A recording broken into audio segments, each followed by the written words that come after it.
Yep, and you see how young they are. They were all young, "Viva la resistance." We're gonna go ahead and, take this video here and show you exactly, uh, the system of France. This is gonna crash and burn, I already know it, but here we go.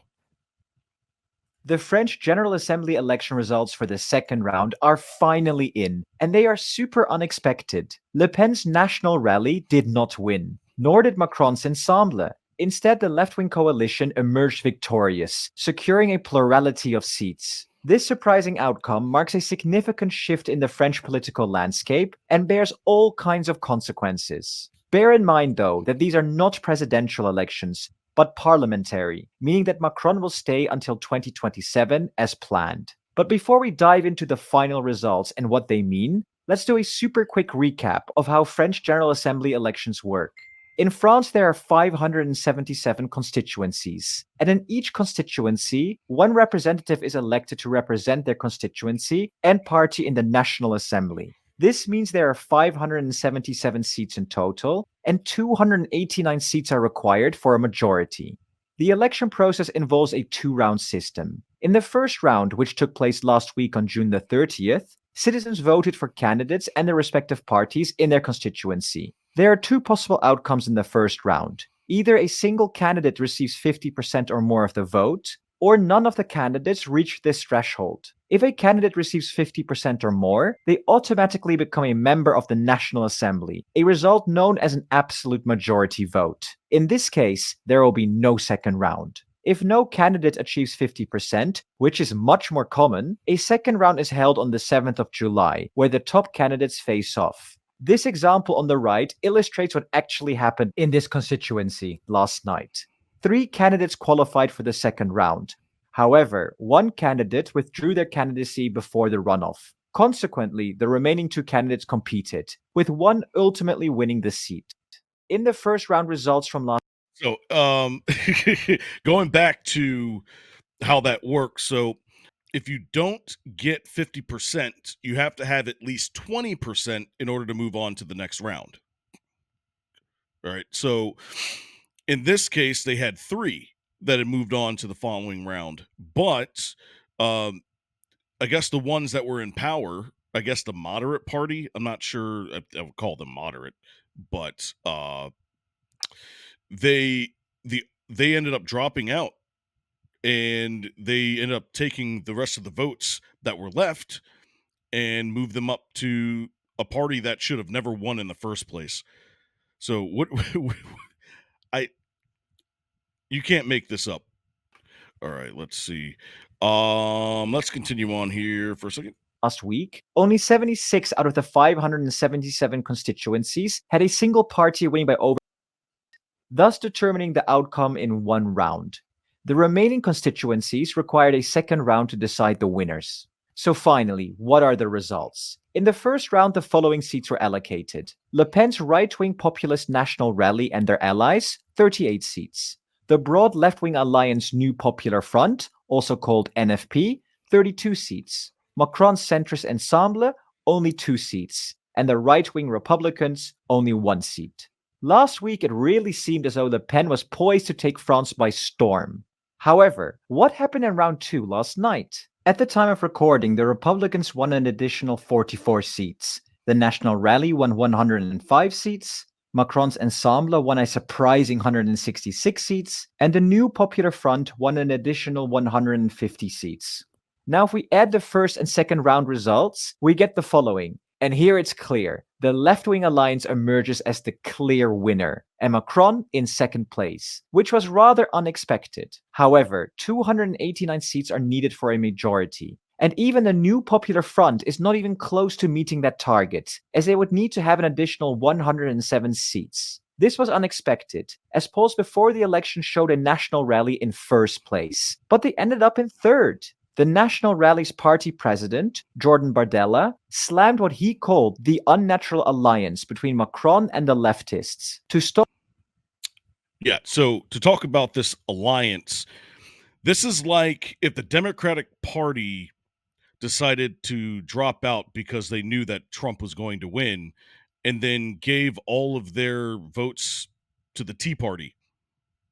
Or not even the Tea Party. It'd be like if they gave them to the Green Party. Or the Green Party, right? Like, let's use one that actually is run an election, right? Like the Tea Party wasn't actually an elected part. Like they didn't run like candidates or anything. It was more of a movement of sorts. But yeah, no, it'd be like that. Or if they decided, we're gonna back the Libertarian candidate, you know, Chase Oliver, and elect somebody whose name sounds like what he does at the park. Exactly. Yeah, this Like- is the, like, I mean, here, let's look at this. Let's look at this photo here. So these are all the provinces, or I don't know what you call them here, departments, which would be considered Yeah. states over here, they're right? like counties, like because Yeah. let's just be honest, like we have states the size of France, okay? Yeah, exactly. We have cities the size of France. These are like counties. Yeah, but look at this. Look at Yeah. this. If each one of these departments were to have like their own elections and each had their own votes, this is what it would look like. Mm-hmm. That right there would be a clear win for blue in our Exactly. terms. Unless the little itty bitty speck right there was like, a city with, people stacked upon people, as far as you could see high. But that's not the case. There are other towns that are other populous areas in France, that would definitely weigh this out. This is Absolutely. ridiculous. This is kind of like what ranked choice voting. It's similar in that way. The way the parliamentary system works, where they have multiple parties and they have to jockey for position, and then all of a sudden it's like one of them just go nah, and they can just pass it off to somebody else. Mm-hmm. Like there are consequences to that kind of thing. Not that our two-party effective two-party system is the best, but it's not without its faults. Is what I'm trying to say, right? Exactly. But at least here, you have the opportunity, like somebody like Trump, who is a New York liberal for the most part of his life, can decide, hey, I'm going to run as a Republican. And then what politics that he's holding that would have been good for the Democrats 30 years ago, now he's able to run on the Republican side and change and fundamentally shift things from how the Democrats have slowly over time eroded away. You can go into a party and not be of that party and get elected up if you have the support.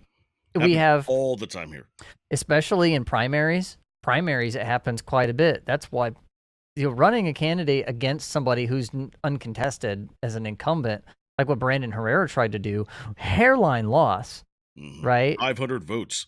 He shook their cage. But imagine if that vote was split across, 4 or 5 different candidates. It would have been much more difficult, and they could have, jockeyed for position. And you find that in highly contested areas in primaries. Ohio was one where when we reelected DeWine, who can't run again, he didn't receive half of the vote from his own constituency. 50% of us voted for 2 other dudes, 3 other dudes, I think it was even.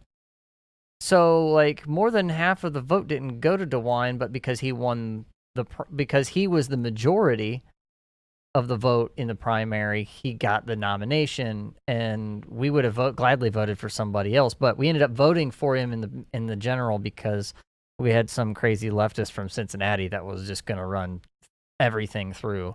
I was like, nah, no, we'll take the wishy-washy, mushy pancake politics from DeWine. But yeah. This kind of thing is in Europe. That the EU is spelled properly. EU. I don't like the way they run their stuff. It's gross. Hey, you just created a meme. EU. I mean, look. This is gross. But this is absolutely. I'll say this. This is exactly the reason why in the United States we have an electoral college. Mm-hmm. This is exactly why we have it, so that this does not happen. Now, this happens all the time in a state. Yes. Oh, yeah, all the time in a state, especially in highly contested states. This happens all the time at the state level, right? So we need to figure something out and how to change that at our state level and make our states look more like how the electoral college works. Somehow we need to garner some kind of differentiation and representation when it comes to our counties, and to allow, because if you look at any of the population maps where the density is, it's all the highest density is blue. Exactly. So And not only that, but we also have something called gerrymandering, where they make France look like Italy somehow. And gerrymandering is one I don't know too much about. I've heard some say that because of the way populations move and density in different areas, that's why the districts are different. Like, we had some districting changes in Ohio not that long ago, some special elections, and it's like, I'd have to get back to you on an opinion on that one. I know it's one of those talking points that both the left and the right use, so I don't trust it, honestly. exactly. All right. Well, let's go ahead and move back on to the video, which I think it's almost done here, is it? Actually, I think we can cut it from here because I think we got all the information that we Yeah, need. this is pretty much, it was kind of, yeah. Exactly. All right, this is some of the reactions that we got from some of the parties over there.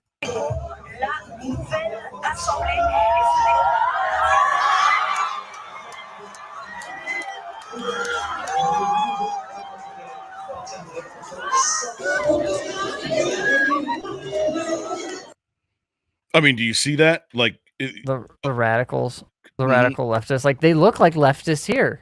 They literally do. It's the same thing.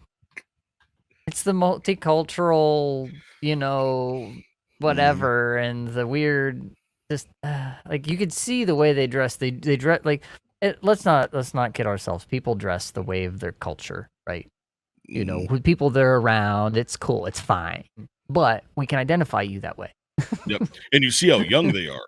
They were Right. all young. Viva la resistance. Whereas on the other side of the screen, you had people who were formally dressed to some degree, casual, formal, somewhere. They were in a more mature looking get up, the way they were. More uniform as well. Uniform a little bit. Yeah.